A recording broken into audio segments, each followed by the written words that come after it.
Hello friends, good morning. কেমন আছো তোমরা? আশা করি সবাই খুব ভালো আছো আর আমিও খুব ভালো আছি। আমি ঘরকন্যা চ্যানেলে তোমাদের আরও একবার স্বাগত জানাই। এখন সকাল বাজে হচ্ছে 8:40। এরকম আমি রেডি হয়ে গেছি, বেরোবো। হচ্ছে সামনে সরস্বতী পুজো আর বাকি আছে হচ্ছে সোমমঙ্গল, দুদিন বাকি আছে। আজকে রবিবার আর দুদিন বাকি আছে। ওই জন্য আমার ছেলের বাইরে ঠাকুর নিয়ে আসতে হবে। ওর বাবা গেছিলো শুক্রবারে ঠাকুর নিয়ে আসতে, ঠাকুর তখনও আসেনি, কারণ আমাদের তো মেটের ঠাকুর নেওয়া হয় না, আমাদের ছাঁচের ঠাকুর নেওয়া হয়। ওই কারণে এখনও ঠাকুর এখানে আসেনি। আর আমি ওই জন্য আর বলেছে কালকে এসেছে রাত্রে, খবর পেলাম, ওই দোকান থেকে খবর দিল। তাই জন্য আমি দেখলাম সকালেই চলে যাই, ঠাকুরটা দেখে নিয়ে আসি। আর যদি একটু বেলা হয় না, সময় হয়ে ওঠে না, আর বিকেলবেলা একদম ভালো লাগে না আসতে। ওই কারণে সমস্ত কাজকর্ম হয়ে গেছে, আমি দেখলাম একটু ফাঁকা আছি, তাহলে দেখে আসি। এখান থেকে তো বেশি দূর নয়, 20 মিনিট হবে, এটাই চলে যাব। দেখি ছেলে পড়তে গেছে। আর এদিকে মুড়ি খাওয়ার তরকারিও হয়ে গেছে, মুড়ি খাওয়ার তরকারি রেডি। এবার আমি বেরোবো। এদিকে সব মুড়ি খাওয়ার তরকারি হয়ে গেছে, মায়েরও কাজকর্ম সমস্ত হয়ে গেছে, আমার ওইদিকে ঘরের সব কাজ হয়ে গেছে। দিয়ে এবার বেরোবো বলে রেডি হয়ে গেছি। এখন না বেরোলে না আবার দেরি হয়ে যাবে, ও চলে আসবে, ও আবার এসে আঁকতে যাবে। তারপরে এখন বেরোই, তা চলো একেবারে দোকানে গিয়ে দেখা হবে।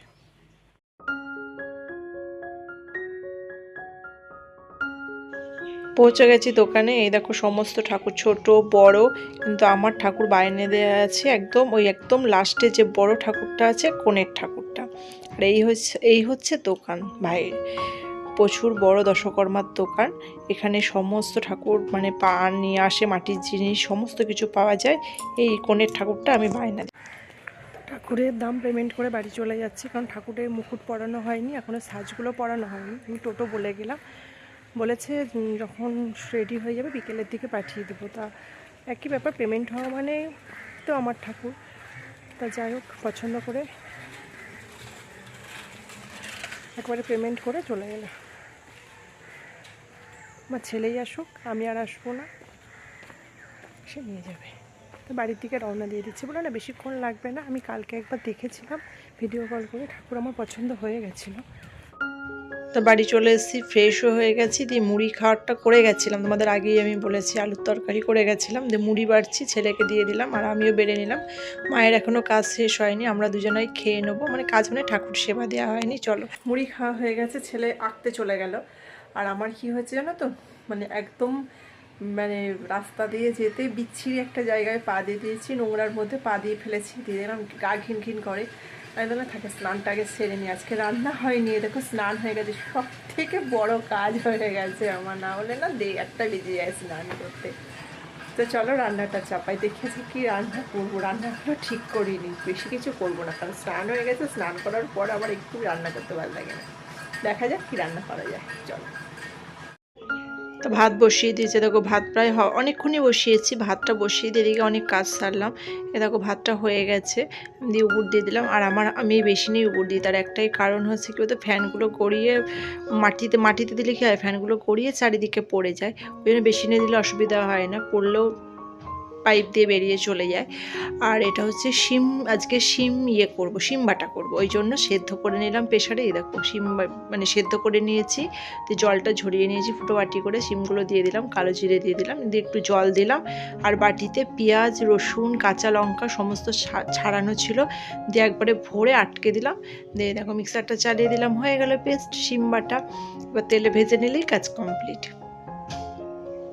তা হয়ে গেল, আমি খুলে নিচ্ছি। আর আজকে অল্প করেই করেছি, এই দেখো। আর কি বলো তো, শিমটা বেটে রেখে দিলাম।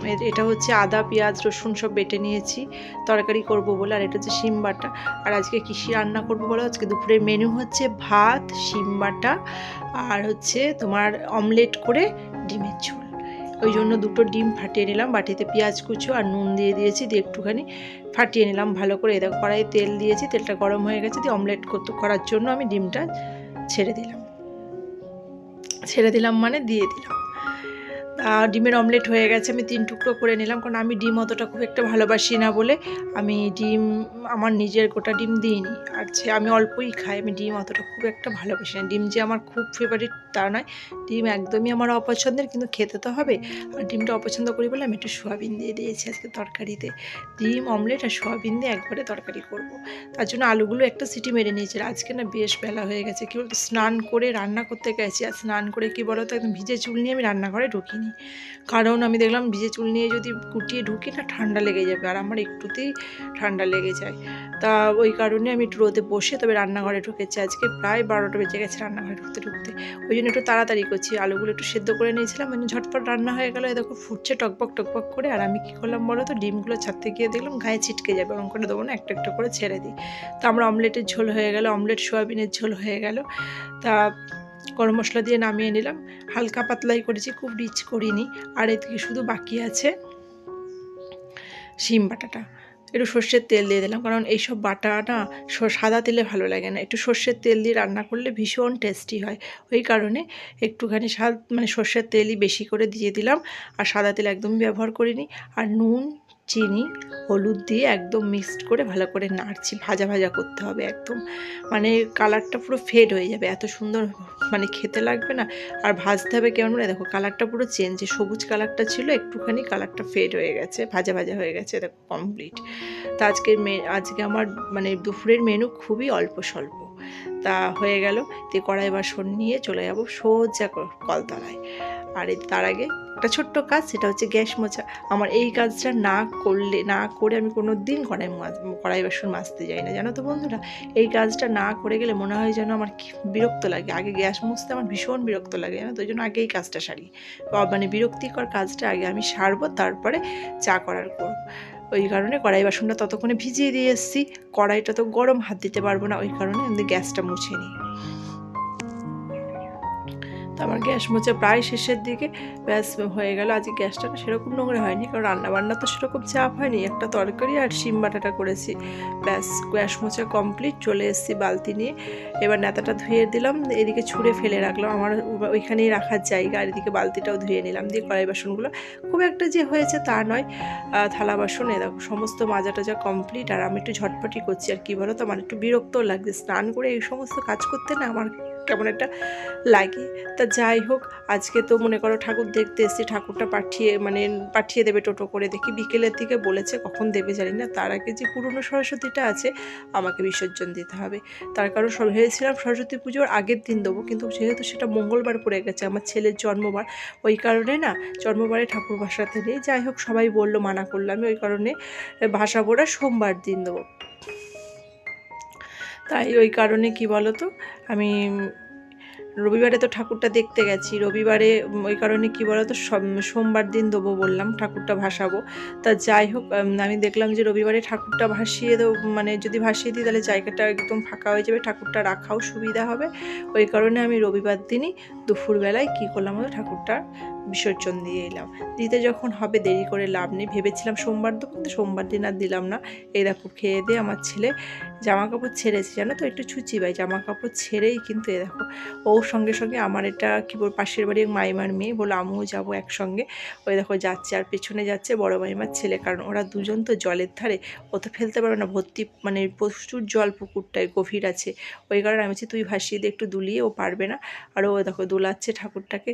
আর আমার ঠাকুর বিসর্জন দিতে না ভীষণ মায়া লাগে, কী করবো বলো, একসঙ্গে অত ঠাকুর তো রাখা যাবে না। তাই হোক, জলে দিয়ে দিল, আর কি করব বলো, দিয়ে ও কী করছে এটাকেও দিয়ে দিল, কারণ ওরা দুজনা নামিনি, প্রচুর কাদা পুকুরটায়, তাই ওরা দুজনার নামিনি। আর ওদিকে কেমন বদমাইশি বুদ্ধি দেখো, সমস্ত জল ছিটিয়ে আমাদের ভিজিয়ে দিচ্ছে।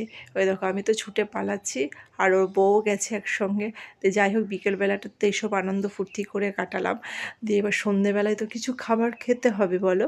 তা আমি কি ভাবলাম, প্রতিদিনই তো চাটা খাই, চা কিন্তু করতেই হবে। আর আমার ছেলে এসব খাবে কি না আমি জানি না, কোনো দিন আমি করিনি, মানে এটা করিনি না, কি বলবো, আমার ও বাড়িতে খেয়েছি, বাপের বাড়িতে খেয়েছি সরা পিঠে বলে। এখানে তো সরা, আমাদের এখানে আমাদের বাড়িতে তো সরা টরা কোনো দিন আনা দেখিনি, ওই জন্য সরা পিঠে খেতে খুব ইচ্ছা হলো। ওই জন্য কী করলাম তো, কড়াইয়ের মধ্যে এক ফোঁটা তেল দিয়ে দিলাম, দিয়ে তেলটা একটু ভালো করে না ঘুরিয়ে নিলাম চারিদিক দিয়ে, এই চালের গুঁড়োটা একটু নুন দিয়ে মাখিয়ে নিলাম, দিয়ে কড়াইয়ের মধ্যে দিয়ে ঢাকা দিয়ে দিলাম। আর আমার ছেলেকে দিয়ে দিলাম দুধ কর্নফ্লেক্স, ও এসব অতটা পছন্দ করে না। মা বললো আমাকে চা করে দেওয়া। আর দারুণ খসখস করে উঠছে, কিন্তু যেহেতু এক ফোঁটা করে তেল দেওয়া হয়েছে না, ওই কারণে। আর সরাতে তো তেল দিতে হয় না, এমনি সরার মধ্যে দিয়ে সব খোলাটা গরম হয়ে গেলে দিয়ে ঢাকা দিলেই হয়ে যাবে। আর কি করবো বলো তো, কড়াইয়ের মধ্যে এই ছোট্ট থালাটা দিয়ে ঢাকা দিচ্ছি, তার খসখস করে উঠে যাচ্ছে। ব্যাস, তাহলে মানে চারটে হলো না, জানো তো। প্রথমে তুলে দেখছি এটা একটু কাঁচা কাঁচা রয়েছে, আর একবার চাপা দিয়ে দিলাম, দেখ এবার হয়ে গেছে, দেখো ফুলে ফুলাও হয়ে গেছে, কি সুন্দর হয়ে গেছে। দেখো আমি ছেলেকে দেখাচ্ছি, দেখ কি দারুণ লাগছে। যাই হোক, বেশি করবো না, আমি দেখছি জানো তো টিপে টিপে যে কেমন কাঁচা আছে নাকি। আর কাঁচা থাকলে কী বলো তো, পেটে লাগবে, যে চালের জিনিস তো। আর বেশি করবো না, চারটেই করবো, কারণ খাবার তো লোক নেই, প্যাসেঞ্জার নেই। যেমন বাসে প্যাসেঞ্জার না হলে খুব অসুবিধা, আমাদেরও বাড়িতেও এইসব চালের জিনিস খাবার প্যাসেঞ্জার নেই, একমাত্র আমি আছি পাবলিক। তা যাই হোক, মাও অতটা পছন্দ করে না, বয়স হয়েছে, খেতে চায় না। আর আমার ছেলে মন মরছি, এসব অতটা ভালোবাসে না। মাকে একটু চা করে দিলাম, মা চা মুড়ি খাবে সন্ধ্যাবেলায়, মা বললো আমার জন্য রেখে তো, আমি পরের দিন সকালে খাবো। তা যাই হোক, রেখে দিয়েছি। আর এদিকে আমি দেখো বসে পড়েছি ঝোলা গুড় নিয়ে আর হচ্ছে পিঠে নিয়ে, আমি তিনটেই খেয়ে নেবো, জানো তো। আমার এসব ভীষণ ভালো লাগে, খুব খেতে ইচ্ছা করছিলো, চটপট বুদ্ধি করে বানিয়ে নিলাম। তোমরাও তোমাদের মানে অনেকের বাড়িতে যদি এরকম সরা না থাকে, তোমরা কড়াইও করতে পারো এরকম ঢাকা দিয়ে, খুব সুন্দর হয়েছে আর দারুণ খেতে হয়েছে, তোমাদের বলে দিলাম। আর কি বললাম না, রবিবারেই ঠাকুরটা পাঠিয়ে দেবে, ওই কারণে সোমবারে আর ঠাকুরটা বিসর্জন দেবো না। ওই জন্য ঠাকুরটা নিয়মিত তালা মেরে ঘরে সুন্দর করে বসে পড়েছিলাম লেপের তলায়। দেখো বলছে টোটোই পাঠিয়ে দিয়েছে, টোটোটা চেনা টোটো, আমার দেওরই বলতে পারো পাড়ার। তো বলছে বৌদি গেটটা খুললো, ঠাকুর চলে এসছে। এই দেখো আসেনি, আমরা একটু দাঁড়ালাম, এদিক ওদিক দেখছি, ওই দেখো টোটো করে পাঠিয়ে দিয়েছে। আর বেশ রাত্রি হয়েছে, এখন প্রায় 7:45 বাজে। এই দেখো ঠাকুর চলে এসছে, আমার এক সরস্বতী মাকে দিয়ে এসে আর এক মা চলে এসছে। তবে এই দেখো সেজে গুজে মায়ের মুখ কিন্তু অপূর্ব লাগছে বলো। আর ঠাকুরটা আমার কেমন হয়েছে তোমরা অবশ্যই কমেন্টে জানাবে। এটা কিন্তু আমার কি বলবো, মেটের ঠাকুর নয়, আর এটা ছাঁচের ঠাকুর, বুঝলে তো। আর ওটা হচ্ছে ওর মেয়ে, আমার দেওরের মেয়েটা টোটো করে ওদের বাড়ির জিনিস এনেছিল। আর ওরা কি বলো তো, বাড়ির লোককে দেখাচ্ছে এই দেখো ঠাকুরটা। তা দেখি আমার ঘরেতে আমার মা উঠে গেছে, মাকে ঢুকিয়ে দিল। আমি আপাতত দেখি ডাইনিংয়ে নামাই, তারপরে জায়গা করব। তাহলে বন্ধুরা, আজকের ভিডিওটা আমি এখানেই শেষ করে দিচ্ছি। যদি আমার ভিডিওটাতে কিছু ভালো লেগে থাকে তাহলে একটা লাইক করে দিও। আর তোমরা সবাই সুস্থ থেকো, ভালো থেকো, সাবধানে থেকো। দেখা হচ্ছে অন্য আরেকটি ব্লগে, অন্য আর একটা দিনে। Tata, good night.